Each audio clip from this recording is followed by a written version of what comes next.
Assalamualaikum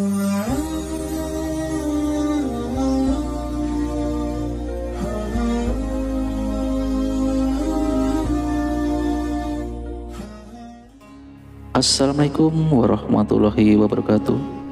Sahabat beriman yang dirahmati Allah, ada beberapa hal yang bisa membuat seorang suami dianggap berbuat durhaka kepada istri dan akan mendapatkan ganjaran serta mendapatkan laknat dari Allah Subhanahu wa Ta'ala.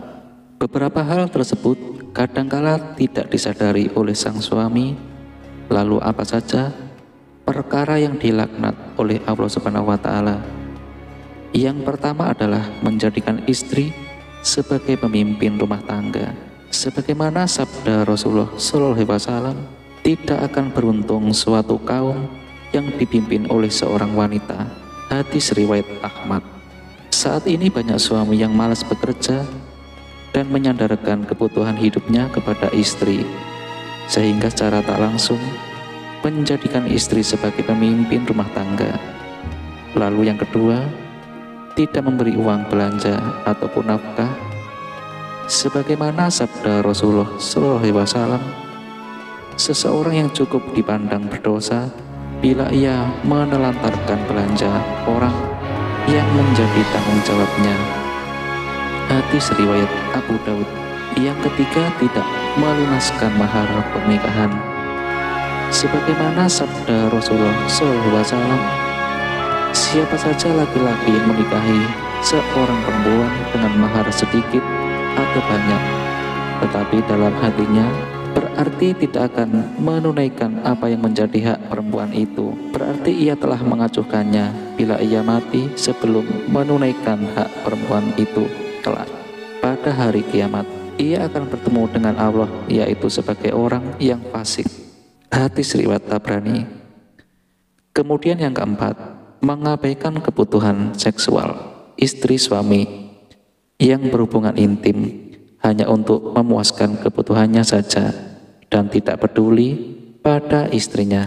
Sesungguhnya juga telah berbuat kesalahan. Dari Anas radhiyallahu anhu, Rasulullah SAW bersabda, jika seseorang di antara kalian bersenggama dengan istrinya, hendaklah ia melakukannya dengan penuh kesungguhan.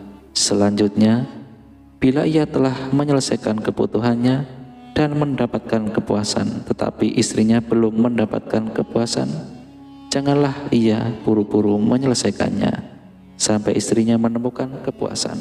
Hadis riwayat Abdul Razak.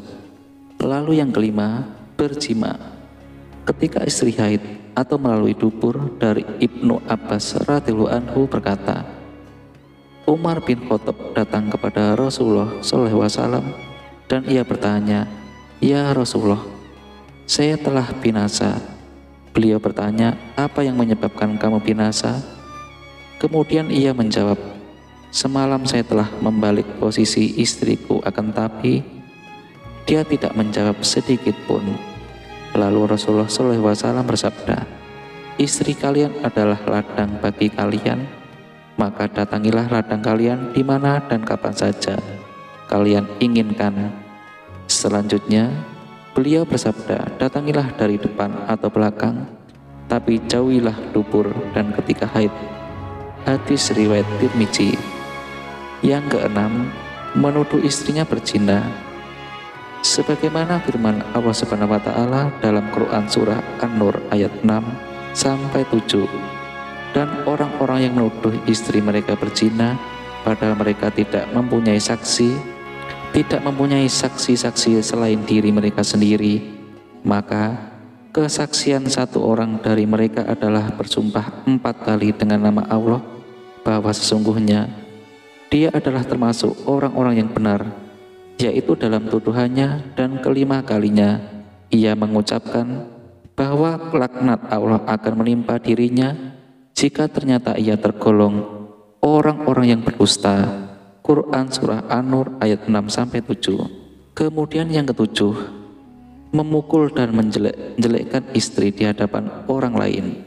Dari Muawiyah al-Qushairi, ia berkata, "Saya pernah datang kepada Rasulullah SAW lalu bertanya, 'Ya Rasulullah, apa saja yang engkau perintahkan untuk kami berbuat terhadap istri-istri kami. Kemudian Rasulullah SAW bersabda, janganlah kalian memukul dan janganlah kalian memburuk-burukkan mereka. Hadis riwayat Abu Daud. Sahabat beriman yang dirahmati Allah, demikianlah pembahasan 7 perkara yang membuat Allah akan melaknat suami yang berbuat 7 perkara itu kepada istri. Semoga kita sebagai suami bisa kita hindarkan 7 perkara itu.